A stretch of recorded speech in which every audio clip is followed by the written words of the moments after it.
Reko. Es sāku rakstīt, tad tagad man īsti izmēģinājuma ieraksts. Es gribu runāt par tēmu. Trumps ir Krievu spiegs. Bet tagad es no tāda aspekta, kā nevis kā kaut kādu konspiroloģiju, bet no tā es izēju no tā, ka ir zināms fakts, ka Trumps rosina kaut kādu miera plānu un tagad spiež Ukrainu to miera plānu parakstīt, kur izstrādājuši būs tikai ASV un Krievija. Bet Krievu plāns izrādās ir Krievu valodā. Uzradies ir Krievu valodā, tas oficiāli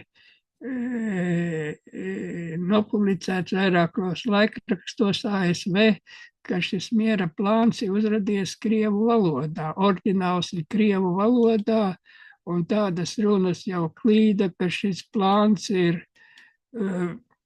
bijis sagatavots Maskavā, tur tas Vitkovs kopā ar to Kirillu, Dmitrijevu, ja vispareizi nosauc to, un tātad tur vēl varētu Putinu pielikt klāt un Trumpu, viņu četratā vai kādā kombinācijā, bet tur ir tas Vitkovs un tas Krievu propagandists noteikti tur ir, un tie tad, lūk, tur ir samusturojuši šo plānu.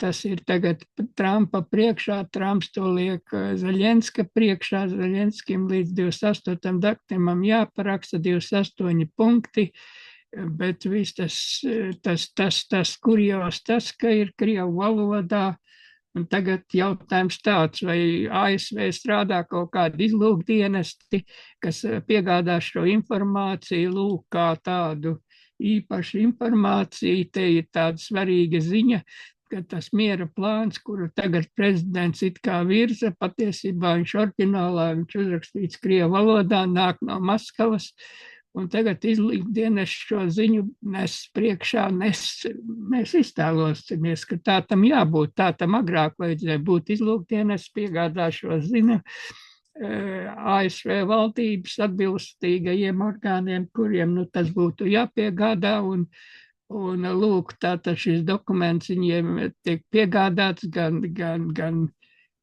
tajā starpā arī prezidentam, bet runa būs par pašu prezidentam, valdībai, kongresam, senātam, es nezinu, es nemāku visus nosaukt, kam tas ir, bet izlūkdienas ziņo visiem atbildīgiem dienestiem ASV establishment, kam šī ziņa būtu jāpiegādā kā slepena, vispirms jau slepena ziņa, tā dienesta ziņa, konvencionāla ziņa, ne tā gluži, un tur var atklātībā, kā ne, tā ir cita lieta, bet kā slepena ziņa, lūk, šis dokuments ir Krievu valodā, ko tas nozīmē Krievu valodā, nāk no Maskavas. Prezidents kaut kādu dokumentu publisko, un tagad visi runā par to, bet dokuments nāk no Maskavas, tas ir Krievu valodā, tad skaidra versija ir to, ka izlūkdienas liek rezolūciju un izskatīt jautājumu, vai Trumps nav Krievu spiegs. Tur nevis jautājums, ka Trumps nav Krievu spiegs, bet tā darbība jau ir atklāti klasificējama kā Krievu spiega darbība. Tas ir no Maskavas piegādāts dokuments Krievu valodā, pēc tam iztulkots angliski, tas tiek viss laists apritē, nolikts priekšā Ukrainas prezidentam un visa pasaule runā, pēc sākums tas ir Krievu valodā uzrakstīts dokuments, nāk no Maskavas. Un izlūkdienas ziņo to kopā ar jautājumu izskatīt, cikiem dienestiem, ka šī darbība klasificējās kā Krievijas spiega darbība. Krievijas izlūkdienas darbība, kādā veidā šī Krievijas izlūkdienesta darbība būtu nonākusi tādā sakarā, ka tur ir iepīts pat prezidents, vai pats prezidents ir spiegs, vai viņa tūmā, tie spiegi darbojās, vai prezidents ir tik viegli piemānāms, ka viņam apkārt darbojas spiegi, un tā sistēma, tieši situācija tiek korelēta, koordinēta no Maskavas. Tas viss ir dienas atbilstīgo dienestu priekšā noliekams un analizējams un dodams tālāk valdībai un kongresam un visiem atbildīgajiem dienestiem skatīšanai. Lūk, tādi tie jautājumi tagad paceļās šajā sakarā, kur it kā tagad Trumps mudina visus saspringti, neko citu nedarīt līdz 28. gadam, kā 28. novembrim, lai kā tikai aplūkot šo jautājumu, lai piespiestu Ukrainu parakstīt mierlīgumu. Mierlīgums ir atnācis no Maskavas, kura tā arī varētu nākt papildus informācija, ka iespējams tas nāk no Vitkova, Mitrieva un tam līdzīgi.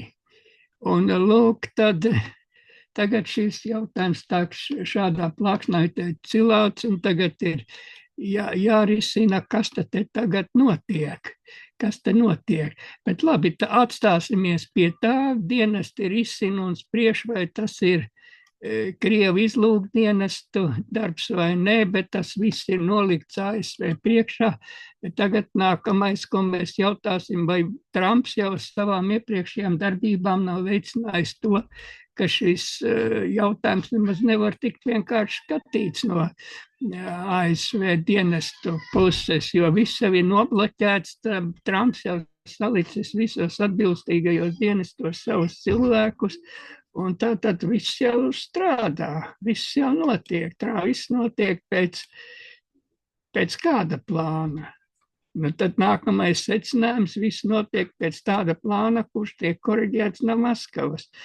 Un tagad beigās viens kāršs jautājums šajā. Kas ir atbildīgs par šo situāciju un kam vajadzētu šo situāciju pārtraukt, likvidēt? Kam to vajadzētu darīt? Tas ir valdībai darāms, tas vajadzētu valdošai partijai, republikāņiem darāms, tas būtu kongresam un attiecīgiem citiem un arī pašam prezidentam. Bet ja tajā visā ir iesaucīts pats prezidents, tad kas tad ir nākamais, kurš būtu par to atbildīgs? Un tie pirmais, kas mums ir priekšā, tie ir republikāņi, un tagad republikāņiem arī no viņiem jāpēc.